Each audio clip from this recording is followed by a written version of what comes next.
My first seizure I got when I was 15 years old. मुझे scissor आया है when I was standing in the balcony. I could have fallen down and died. लोग कहते हैं मिर्गी आ गई. हाँ, ये एपिलेप्सी का आपका क्या सीन है वो थोड़ा बताओ यार. So epilepsy is a neurological issue. Genetic हो सकता है, हेरिडिटरी हो सकता है. इस पे रिसर्च हो रही है. ये बेसिकली होता है कि आप your brain is made of neurons. Basically हमारा जो वायरिंग होती है, कभी कभी वायरिंग में स्पार्किंग हो जाती है. सो उससे केमिकल लोचा हो जाता है ब्रेन और किसी किसी को फिट्स आता है. ओके. सो ये यूजुअली होता है हाई स्ट्रेस एनवायरनमेंट में, जब आपका ब्रेन स्ट्रेस हैंडल नहीं कर पाता. So my first seizure I got when I was 15 years old.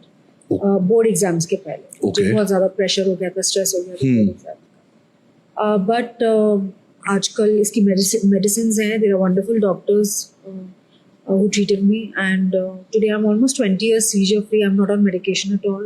Okay. लोग कहते हैं मिर्गी आ गई. Nothing. There's nothing to worry about. इसकी दवाएं आती हैं, and you have to make certain lifestyle changes, like you have to start meditating, yoga. Basically learn how to calm yourself. And it is a completely manageable disorder. It's manageable. So if you have a condition, you can always come back. Okay. But you make positive changes in your life, diet, exercise. Exercise is very important. Okay.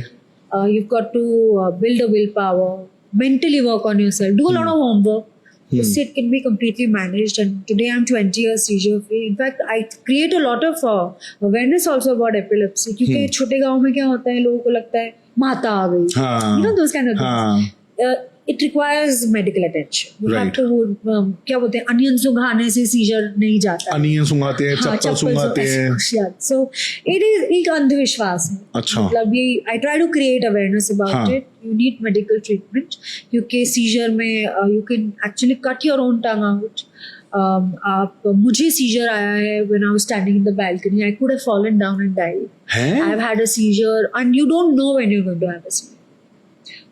Anything can. तो आपको तो big boss से बहुत डर लगा होगा कि ये कभी कुछ ऐसा हो गया. No. So you don't remember कि बिग बॉस के घर के जाने के पहले हमारा complete fitness checkup होता है. Yeah. So जिसमें से stress test is one of the things that you have to pass. True. So that was a condition from my doctor also, that if you pass the test, you can go to the big boss. Okay. पर आपको डर था कि ऐसा कुछ हो गया तो नहीं ना? Because I was 20 years seizure free, and I know now how to control myself. Right. तो इसको बेसिकली जो लोग बोलते हैं मिर्गी का दौरा आ गया, ये वो आप उसी की बात कर रहे हो. This is basically just neurons firing in your brain. तो basically chemicals है, ब्रेन में भी chemicals हैं. दवाइयों से उसको बैलेंस करना. हार्मोनल प्रॉब्लम होती है, ऐसे ब्रेन में न्यूरोलॉजिकल प्रॉब्लम्स भी होती है. दवाइयों से ट्रीट हो सकता है.